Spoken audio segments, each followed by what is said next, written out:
Amis de la culture, bonjour, vous êtes bien dans l'émission Top Culture, dans la télé de Lyon. Alors aujourd'hui, on reçoit Emmanuel Crook, qui a un doctorat en mathématiques, un doctorat en sciences nucléaires, et qui s'est mis à peindre, qui nous fait une exposition en résidence pendant une année chez Jean-Clarence Lambert. D'ailleurs, il va nous expliquer tout ça. Pour moi, c'est un peintre en équation. Voilà, tout simplement. Alors, il n'y a pas d'émission sans régie. Aujourd'hui à la régie, Théo, Pacôme et Robin. N'oubliez pas, un petit clic, abonnez-vous, c'est un soutien important pour nous. Bon, il n'y a pas d'émission non plus sans peintre, donc que nous allons aller retrouver maintenant le matériel obligatoire. Suivez-moi. C'est parti.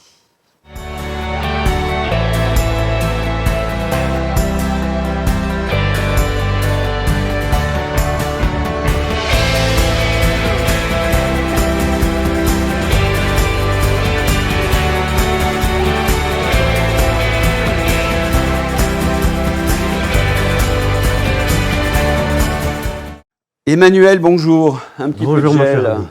On se tutoie parce qu'on se connaît. Oui. Ah, je suis très heureux de t'accueillir, vraiment. Alors, je t'ai présenté brièvement comme avec un petit parcours en doctorat quand même, Oui. physique nucléaire et mathématiques, et tu te mets à peindre.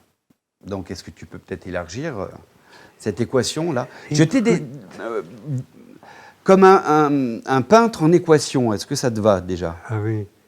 Disons que ça a un côté mécanique qui me chagrine un tout petit peu, parce que l'art, c'est quelque chose de beaucoup plus étendu, beaucoup plus large, et une équation est quelque peu réductrice. Donc, disons que les mathématiques sont là, l'art est là, et ça fait un tout. C'est bien de rétablir la vérité. Comment tu t'es mis à la peinture? Eh bien, je ne sais pas si on se met à la peinture, on peint. C'est la peinture C'est-à-dire qui vient à que soi, c'est ça? Tu fais. C'est une nécessité. C'est quelque chose de vital. Donc, tu peins. On dit, ou du moins Flaubert disait, je suis né avec une plume à la main. Moi, je peux dire comme ça, je suis né avec un pinceau à la main. Donc, tu peins. Et on s'aperçoit à un moment donné que c'est ton mode d'expression. Tu parles peu, tu peins beaucoup. Voilà. D'accord, donc moi je parle beaucoup. Mais tu as quand même un esprit cartésien, on peut pas. Donc ça fait. Et d'un autre côté, la peinture fait appel à la création. Ben C'est l'ensemble des deux qui m'intéresse. oui, c'est exactement ce que je récuse. À savoir qu'il n'y a pas de cloison étanche entre les sciences et les arts. On parle bien de l'art de l'ingénieur, on parle de l'art de l'architecte, on parle de l'art du mathématicien, et on parle de l'artiste qui fait soi-disant de l'art. Mais c'est la même chose. On est dans la création, c'est-à-dire le questionnement permanent du monde. Et chacun va exprimer son regard à travers une technique particulière.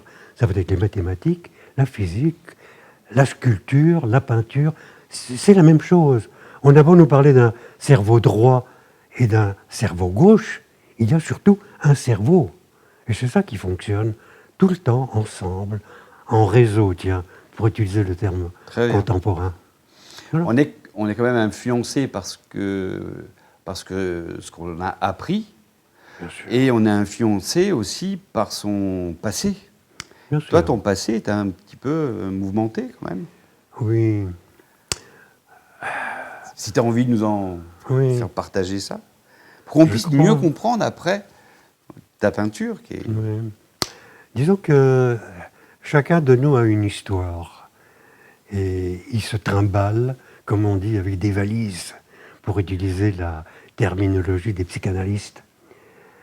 Bon, ça peut être dû au fait qu'il a voyagé énormément, ou que ses ancêtres ont voyagé, ou que ses parents ont voyagé, ou alors ça veut dire qu'il voyage lui-même dans son fort intérieur sans avoir besoin de bouger du lieu où il se trouve. Et on connaît d'énormes créateurs qui n'ont jamais quitté leur pays. C'est le cas de l'un des plus grands d'entre eux, c'est Kant, qui est né à Dresde, qui a vécu là, ça s'appelait Königsberg à l'époque, et qui n'a jamais bougé de son pays. Et son œuvre est un monument universel. Moi, j'ai beaucoup plus voyagé, mais je ne me compare absolument pas avec Kant. Il y a plus de soleil de là où tu viens. Il y a du soleil, bien sûr, beaucoup de lumière. Le Liban. Mais c'est aussi un accident. C'est-à-dire que mes parents, l'un venu d'Autriche, l'autre venu de Russie, se sont retrouvés, après avoir circulé en Méditerranée, dans un petit patelin qui s'appelait le Liban. Et c'est là où je suis né. Donc, peut-être que je suis porteur de quelque chose de slave, peut-être de quelque chose de viennois, et certainement de quelque chose d'oriental. Parce qu'on ne vit pas 20 ans dans un pays sans être totalement imprégné par la culture locale. Ça ne veut pas dire que je sois un peintre orientaliste, loin de là. Alors justement, ta peinture, tu nous proposes tu es en résidence, tu nous fais une exposition, tu es en résidence pendant une année, chez Jean Clarence Lambert, qui est un poète formidable, et tu es là pendant un an. C'est ça. Donc là, tu as le temps, tu poses tes valises pendant un an, et tu nous proposes une œuvre, une exposition en mouvement permanente, je dirais. Mais Jean Clarence Lambert, comment ce projet est arrivé? Écoute, Jean Clarence est un ami, pas très intime, mais quelqu'un que je connais bien. C'est un poète reconnu comme tel. C'est un écrivain qui a écrit énormément de livres, d'anthologies sur la poésie, qui a été un grand critique d'art et qui a quasiment été le porte-drapeau d'une école qui s'appelle Cobra, qui est essentiellement scandinave, ça veut dire Copenhague, Amsterdam, Bruxelles, et dont il a été vraiment le théoricien. Bon. Ceci étant, comme je me suis intéressé aussi à ce mouvement, sans y adhérer, je l'ai connu. Et nous nous sommes revus dans cet endroit absolument fabuleux où il vit, qui est à Dracy, où il a, pour lui, tous les communs d'un château, qui est le château de Dracy, qui ne lui appartient pas, mais tous les communs, c'est-à-dire des granges, des fermes, une maison, etc., etc. Donc ce lieu absolument fabuleux est quelque chose qu'il a mis à la disposition d'un certain nombre d'artistes, de musiciens, de comédiens, pour des événements en été, à la belle période. Or, le temps passant, il a décidé de prendre une option légèrement différente, à savoir, il confie le lieu à un personnage, moi en l'occurrence, pendant une année, et à moi de faire vivre ce lieu par mon travail et l'invitation d'un certain nombre d'artistes, musiciens, comédiens, philosophes, même mathématiciens, susceptibles de parler avec comme dénominateur commun le travail montré, exposé, c'est-à-dire le mien. Voilà, grosso modo. Et tout ça pendant une année Tout ça pendant une année. Et c'est absolument fantastique parce que il s'agit de faire glisser tout son travail de son atelier vers un lieu. Alors pour ce qui est de ton expo, elle change, elle évolue, on va dire elle évolue Tout constamment. D'ailleurs, tu nous as apporté une photo, plein de photos, si tu peux commenter. Eh bien ça, c'est une pièce qui ne sera pas dans ce lieu. Ah ben ça commence bien.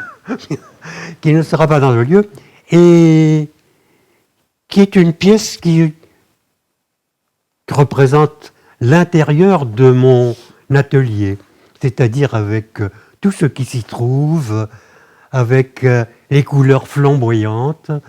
Et c'est un inventaire, c'est-à-dire en le regardant, j'énumère tout ce que j'ai autour de moi. Donc ça faisait partie d'une série, parce que très souvent je travaille par série, où l'objectif était de représenter le lieu où je travaille. Voilà pour cette œuvre. Tu as fait une œuvre une pièce de 7 œuvres en peinture que l'on peut trouver sur YouTube. C'est un film, un petit film. Tu vois, voilà, on peut trouver sur YouTube à ton nom. Tu as une chaîne YouTube. Et on ne peut pas la mettre là, mais on peut la trouver facilement. D'ailleurs, tu as plusieurs vidéos à ce moment-là Tout à fait. sur ta chaîne YouTube. Quoi. Il est en train de se passer quand même un événement particulier que nous vivons, à savoir cette espèce de pandémie du Covid. Ce qui fait que nous devons tous réfléchir, les créateurs, ceux qui montrent leur travail, à un moyen de transmettre vers le spectateur ce qui s'est fait. Et ceci sans pouvoir se retrouver, se réunir dans un lieu. Donc, les œuvres devraient être diffusées à travers YouTube, en l'occurrence. Et pour ma part, j'ai donc un compte, qui est un compte Emmanuel Crook sur YouTube. Et on peut voir toutes les vidéos que je fais à partir des expositions, à partir des œuvres, à partir des rencontres, etc. Donc c'est un moyen de faire passer l'émotion, découvrir mon travail, sans nécessairement se réunir quelque part, puisque pour le moment, c'est exclu. Donc à travers une communication mail, Facebook et tous les autres outils à notre disposition, j'envoie des vidéos, des photos, des textes. Et quiconque le reçoit est en mesure, à son tour, de me dire voilà ce que je pense du texte, de l'image, et une communication s'établit. Alors, est-elle parfaite? Je n'en sais rien. Est-elle susceptible de se prolonger? Je n'en sais rien. Mais pour le moment, c'est le seul moyen d'accès à ceux qui s'y intéressent. Il y a un autre, on voit que tu fais des efforts quand même sur la communication, sur le partage des émotions. C'est essentiel. Mais on pourra aussi venir te voir. Par contre, il faudra prendre rendez-vous, je crois. Bien sûr. À travers, c'est ça, non? Il faut prendre rendez-vous avant. Oui, disons. Pour l'instant, en tout cas. Pour l'instant. Tu as parlé d'œuvres en mouvement. En effet, je suis dans un lieu, et ce lieu est chargé. Il est chargé de son histoire, puisqu'il remonte au XVIIe siècle. Donc, je ne peux pas venir comme ça et flanquer mes tableaux. Ça n'a aucun sens. Il faut qu'il y ait une espèce d'adéquation entre les murs, ce que je fais, l'histoire que ce lieu me raconte et que je vais raconter à ce lieu. Donc il y a tout un équilibre à trouver. Et c'est un équilibre un peu intellectuel, visuel. Je sais pas, une harmonie doit se créer, un climat. Bon, c'est pour ça que c'est en mouvement.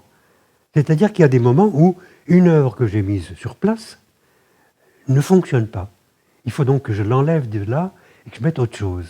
Ou même que je fabrique quelque chose sur le lieu. Donc, tout ça est en mouvement. Mais c'est l'évolution, on va dire, une évolution. Ça bouge beaucoup.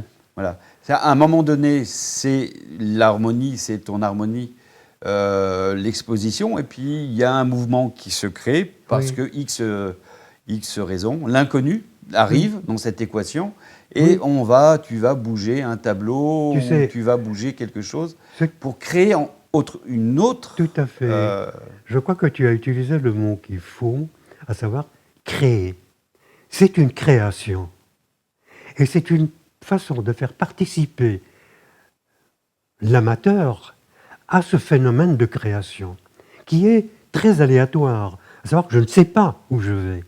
Et je ne veux pas savoir où je vais. C'est le lieu qui va dicter l'équilibre. Et cet équilibre va, à un moment donné, se trouver.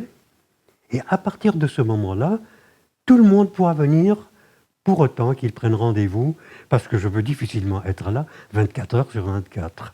Donc, D'accord. on m'appelle, on me téléphone et on vient voir.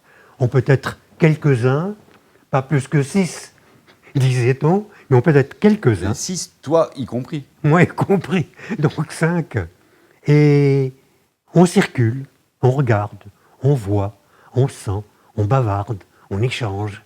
Et c'est une autre relation à l'œuvre d'art. On n'est pas là pour bavarder, boire un verre, se congratuler et disparaître. On est là pour venir, revenir, parce que 24 heures après, il y aura autre chose.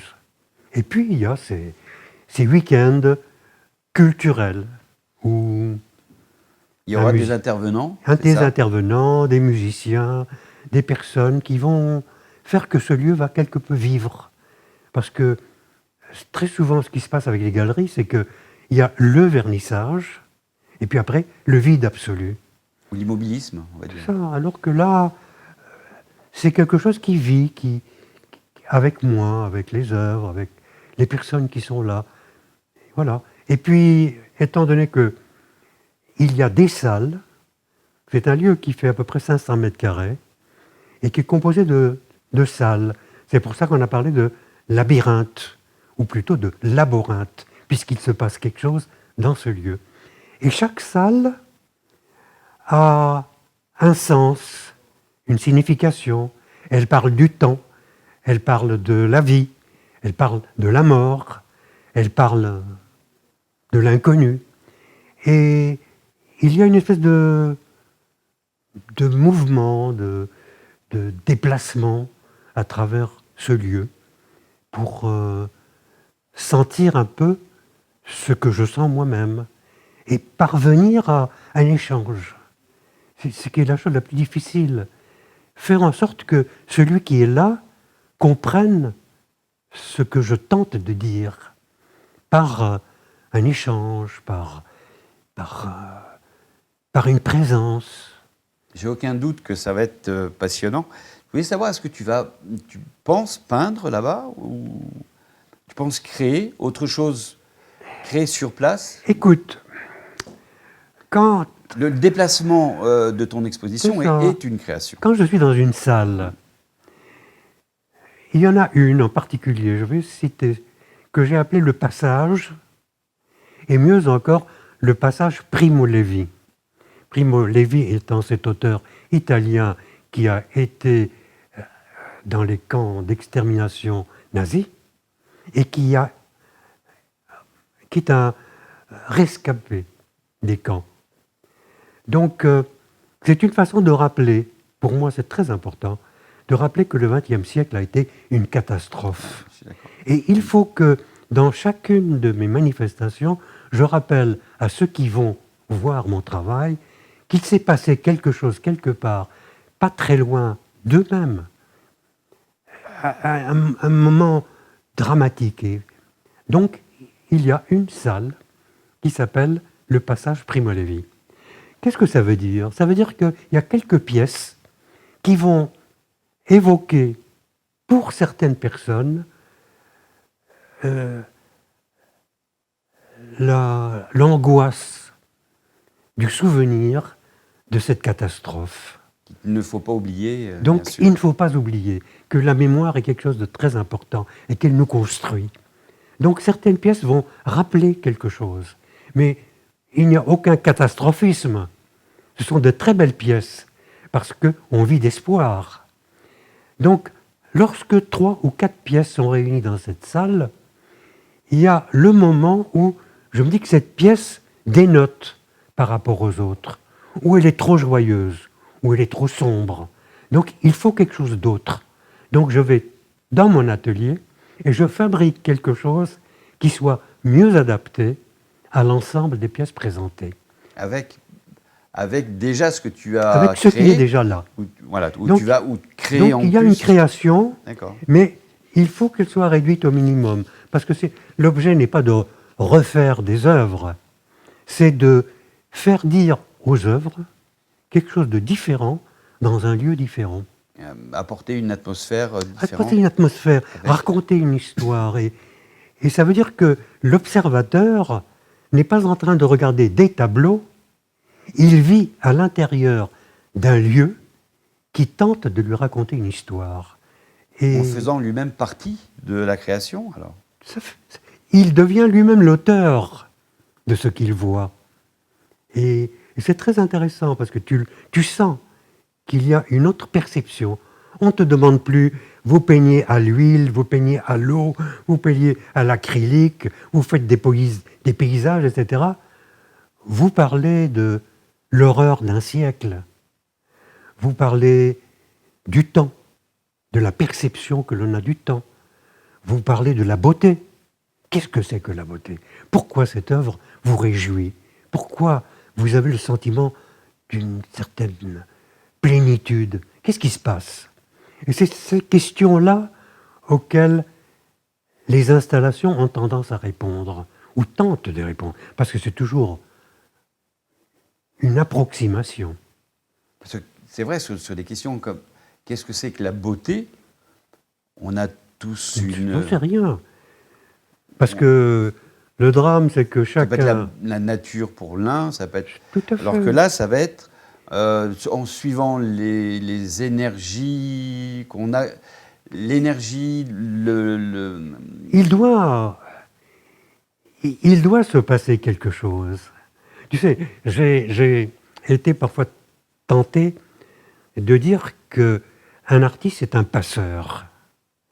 Ce n'est pas un peintre maudit, c'est pas ce bonhomme-là dans une masure qui bouffe à peine, qui n'a pas de pinceau, qui n'a pas de peinture. ou qui en Non, a trop. c'est autre chose. Un peintre, c'est quelqu'un qui, d'abord, c'est l'héritier de toute une histoire culturelle.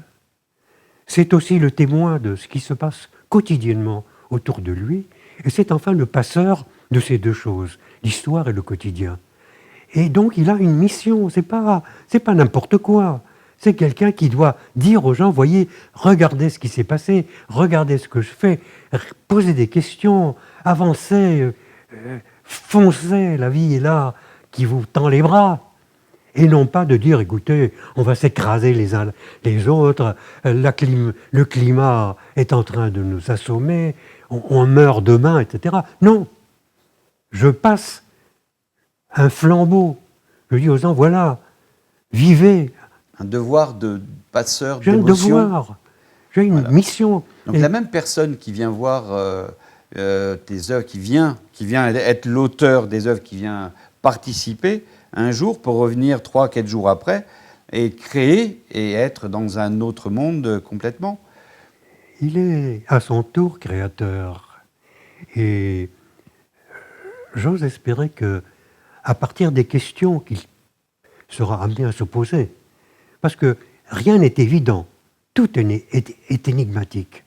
Mais le fait de se poser des questions signifie la prise de conscience qu'il y a quelque chose qui le transcende, qu'il y a quelque chose qui le grandit. Et c'est ça tout l'objet, toute la fonction d'un artiste. C'est de donner à quiconque le rencontre des outils pour aller au-delà, pour se construire en même temps que lui. Parce que tout ça est en mouvement, tout ça est en déplacement, tout ça est en construction. Et je suis vraiment tout à fait à l'opposé du catastrophisme qui nous entoure. Parce que malheureusement, aujourd'hui, c'est le drame qui est au centre de toutes nos réflexions. On est enfermé. On est enfermé, on est bloqué, on ne peut plus sortir sans des attestations. On est privé de tout. Mais peu importe, il y a quand même des moyens de survivre. Il y a des projets. Le labyrinthe, tiens, qui consiste à dire la vie continue, même si je ne peux pas aujourd'hui prendre dans mes bras ceux qui viennent, mais je les prendrai dans mes bras. Voilà. Alors, ouais, formidable. Ça donne envie. Ça donne envie. Il y a une autre peinture que l'on peut voir. Ah oui. Eh bien ça, c'est une peinture, d'ailleurs on la voit chez moi avec du mobilier en bas.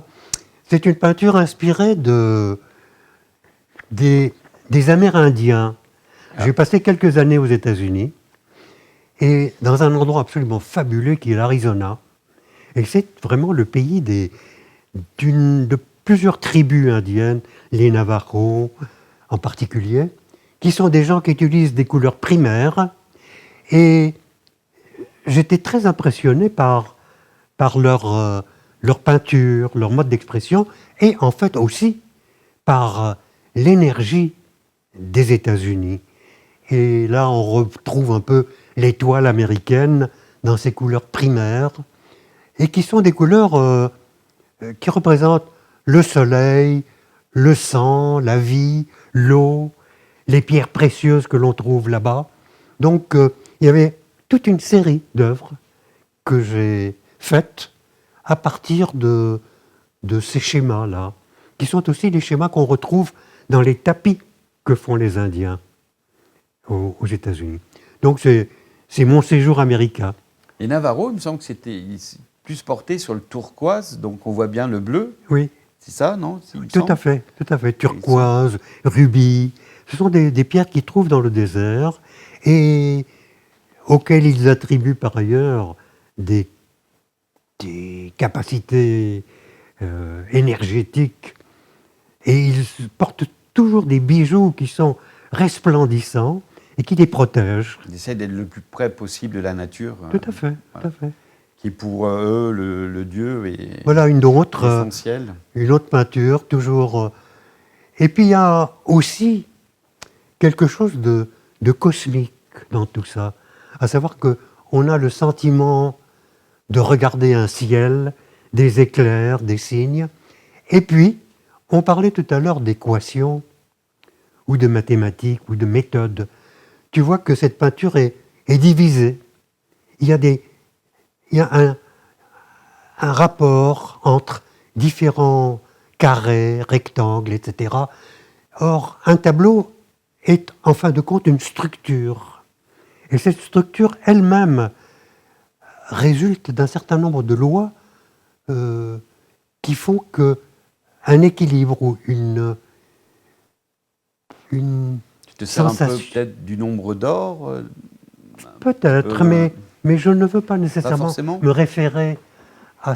Mais il y a un équilibre qui n'est pas préétabli, mais qui intuitivement qui est dans le ressenti. s'impose. D'accord. Ouais. Voilà. Ça passe très vite. Est-ce qu'on peut en voir d'autres? Ah voilà. Ah oui, ça c'est une peinture très récente. Tu sais que j'habite dans la Puisée. La Puisée, c'est le... Je viendrai le voir avec grand plaisir, mais je n'y suis pas encore allé. Je sais que c'est le sud de Lyon. Oui. Voilà. Tu sais, la Puisée, ça veut dire... très éclairé, il paraît. Par c'est grand. Ça, qui est très éclairé. Le sud, oui. C'est ça? Il faut dire que c'est un pays où il y a beaucoup d'eau, il y a beaucoup d'étangs. Et ça, c'est une peinture faite dans la nature, avec mon chien. Et ce sont des promenades quotidiennes que je fais dans ce pays. Là, c'est en plein hiver, c'est peut-être en novembre, mais c'est un pays merveilleux, c'est un pays chatoyant. Et l'exposition sera pas très loin, c'est ça? Elle n'est pas très loin, c'est toujours la Puisée.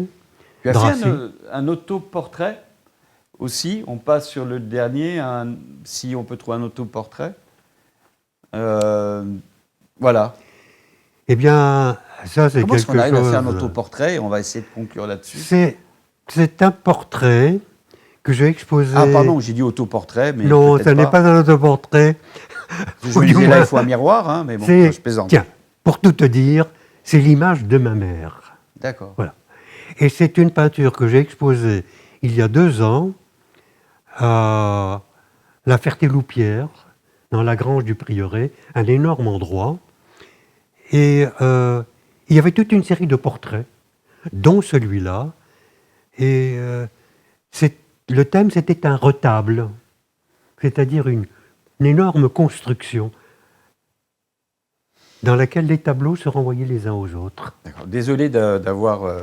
j'avais vu un autoportrait par rapport à... Non, mais Tu elle pourrait me ressembles à ta mère, ressembler, alors. Tu puisque ressembles à c'est ta ma mère. mère. Voilà. Bon, bah, tu vois, le temps passe vite.